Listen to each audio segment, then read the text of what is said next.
All right, back on LinkedIn with Mike Spicer, the security guru, and we have been talking about transitioning from highway patrol and the military into healthcare, which was not on your roadmap and not a part of your plan, but became something you're passionate about. And the things that helped you obtain those opportunities was something that you call the magic sword. Now, I'm going to let you tell us what that means, but I associate it a lot with brand, and I think that's a really interesting. Your presence, your aura, whatever that is, I think is really interesting to explore. So let's talk more about that. Well, Magic Sword was something that I was already doing, but not really aware to do, but needed to do it more. I went to a marketing conference in Cleveland a few years back and took a course there, and top of the line instructor, I can't remember his name, but he pointed at me and said, "Could I talk to you after the break?" So I talked to him, and he knew a little about my background. I had given him some information, and he just looked at me and said, "I know you're trying to transition from what I call working for the man, meaning a full-time gig, to my own business." He said, "Even when you're in your current business and deciding to go off, you need to wave your magic sword." I said, what do you mean?" And he stares at me and said, "California Highway Patrol. Yeah, you have the military there and all that, but you have experiences that other people in the industry you work in don't. And you have built respect, and you can't just let them go. You can't look in the rearview mirror and say adios. You have to really understand that these are talents that have got you to this point, but now I have to really show that value. And it's all about me, Mike Spicer." Now, you mentioned security guru. I actually have a trademark on that term. In fact, I had a little funny story one time after I bragged about it on LinkedIn, and I got like 3 or 4 emails. "Well, you can't be the security guru. Everybody's security this." I said, "Really?" I said, "What about the world's biggest hamburger and the largest taco?" And no. I said, "Well, you can be the security guru if you want, but I teased him. I'll sue you for a trademark violation, but I would never do that." But again, it's all about marketing. So part of that marketing was, I told you earlier, I'm involved with community theater, and I'm not shy to get up on a stage, believe me. And I think anybody that has young people need to get them involved in community theater, because it really gives them the confidence to get up and do a tap dance to ad lib. Because I've been on stage in a play where someone forgot their line, and you're doing a tap dance, and you got people, up to 100 plus people, staring at you. And they don't quite know what's going on, but you're kind of just making things happen. I say the same thing applies in corporate security, because a lot of times you got to come in the room, and you got to look like you're ready, you're dressed for business, and you're at the top of your game. And I found that very successful as far as waving that magic sword to looking the part. When I do private investigations, I could wear a polo shirt and just a jacket, walk up, "Hi, I'm a private investigator," and say a prayer, and maybe they'll give me some information. But I go dressed up with a suit and tie with my credentials, and I've had several times where I've heard the people go, "Hey, the cops are here," or they're giving me information that I normally wouldn't have gotten. Very cooperative, but you play the part, you look official. And I think it's very important for that, especially when you're making that transition, that they see that value. Now, it doesn't mean that you are going in there like, "I'm a cop, I'm heavy-handed." Some of those things you have to leave by the wayside. You have to push them apart. I have seen people in law enforcement come into a corporate security setting. I've hired managers, and they've crashed and burned because they couldn't drop that. And I think you know what I'm talking about, that quote unquote cop mentality. Still good to have, but you got to know when that's in play. And I'll tell you, a lot of these corporate leaders, when they know you come from law enforcement, they are going to respect you, but it's how you show yourself, your bearing, that's so important as far as establishing not only good relationships, but lasting relationships. Well, and you told me once too that you weren't afraid when you were the hospital security leader to put on a uniform and go pick up trash in the parking lot or go help do a patrol and do those things that sometimes you don't have so much ego wrapped up in, oh, I'm the head of security, I don't do those things. You put yourself out there as part of the team. Right. I used to actually tease my fellow directors when they'd come in the morning. They'd see me either in a suit and tie with my little Smart and Final scoop bucket, picking up, because the problem was the guys that come in to pick the butts up, they wouldn't get there till 9 o'clock. Right. Our patients are walking in at 7 o'clock, looking at the place, looks like a horrible area. I mean, Yeah. And I'd be out there cleaning up. And they come in, hey, we got people, we pay for that. You're a director, you shouldn't do it. And I used to joke with them. I'd say, next week, I get to work the grill, and they'll let me work hamburgers next week.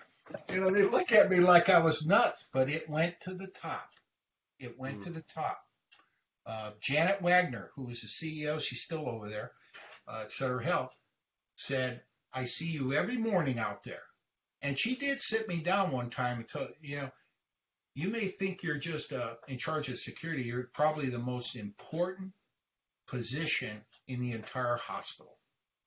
You're in the nexus of everything. And again, you're out there. It's not to say that I'm totally focused on cleaning up, but it sets an example. At first, the troops that I was in charge of, they have a proprietary security force there. They're like, there's no way in heck I'm picking trash up, Guess what?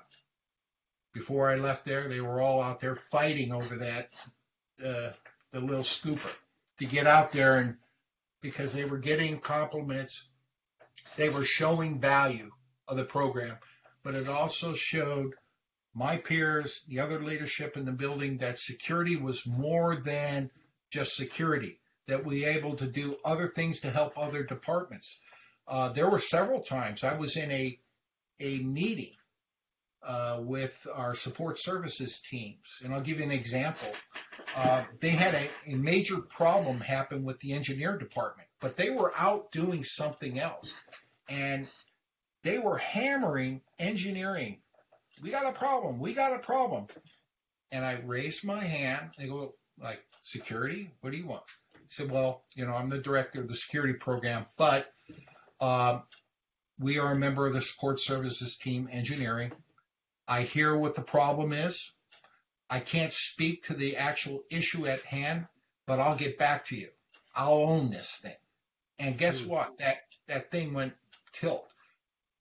The engineering people were just thankful that I jumped in to defend them, but also, let them know. So again, you have to have an understanding that. Now, granted, if they're complaining about open heart surgery, I'm not going to, okay, I'll take that.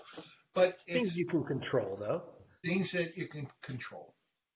Yeah, that's great. And talk about reputation, and these are all things that will help build the reputation of, hey, Mike's a team player. He stepped in to help another partner that wasn't his role, but he knew that there was a crisis going on, and he could at least help kind of mitigate the concerns there. And I think to your point, a lot of our partners or former partners that are transitioning from law enforcement to corporate security might not be comfortable with that. But I think putting yourself out there and being okay with being collaborative and being okay with maybe being wrong in a situation, but you're trying to do the right thing, those are all really healthy. How about education? I know education is really important to you. What's your kind of recommendation? Should they get education before they transition to the private sector, or should they consider certifications after they arrive? Or what's your recommendation? What's your thoughts on certifications? Well, certifications can be had really at any juncture. It could be before, during, or after. Obviously, they could be a deciding factor whether you're going to get a job or be considered for a position. There's also, like, for example, we talked about certified fraud examiner. I thought, at my age and in my career milestone, I thought there's no way in heck I want to take on something else. Guess what? I got the manuals here. I paid the money. Yeah. You mean Yeah. this one? Yeah. And I'm old school, so I like hard cop, read. Yeah. But Oh, again, yeah. I turned around, I got a major fraud investigation that I'm doing. But again, it's I don't have the certification. I think I have 2 years under the current agreement to get it. But the nice thing is, at least if you tell people that you're on track to get this certification, it does bring a lot of value. The CPP that I got way back, I believe in 2000, was important for me because I was focusing mainly on security. Education has always been important for me. Had an opportunity one time, and you probably were right around the area, the Coast Guard, when I went from Coast Guard Investigative Service to work PAC area for the Pacific Admiral, Homeland Security duty officer on the West Coast. And some commander came in the room and said, "Hey, does anybody want to get a master's MBA?" I'm like, "Yeah." "Well, it's free if you got to do this, this, and this, and it takes about 18 months. It's a lot of writing. It's online." It was through Toro University International, which is now known as Trident University International. So I said, "Sign me up." They said it was 100% free. I think 8 people joined, and everybody bailed out except me. And then I had 8 months to go. I was maintaining a 4.0, which I graduated 4.0 average because I get focused on that. They're going to cut the program, meaning I'd have to pay for myself. They cut the funding. And the Admiral got involved and said, no. This ain't going to happen. And they allowed me to complete the program. So I got the MBA, which I was later told was a tipping factor in a lot of positions I was given. It also could hurt you in some sense, because when I worked in healthcare security, I went from assisting a project manager with the AwarePoint, which is an asset tracking system throughout the hospital. She ends up leaving. I become the project manager. Then I end up owning the company or owning the project. And then it was funny. I went to my boss and I said, "Some of this stuff is," he says, "Well, you got an MBA, don't you? You can handle anything."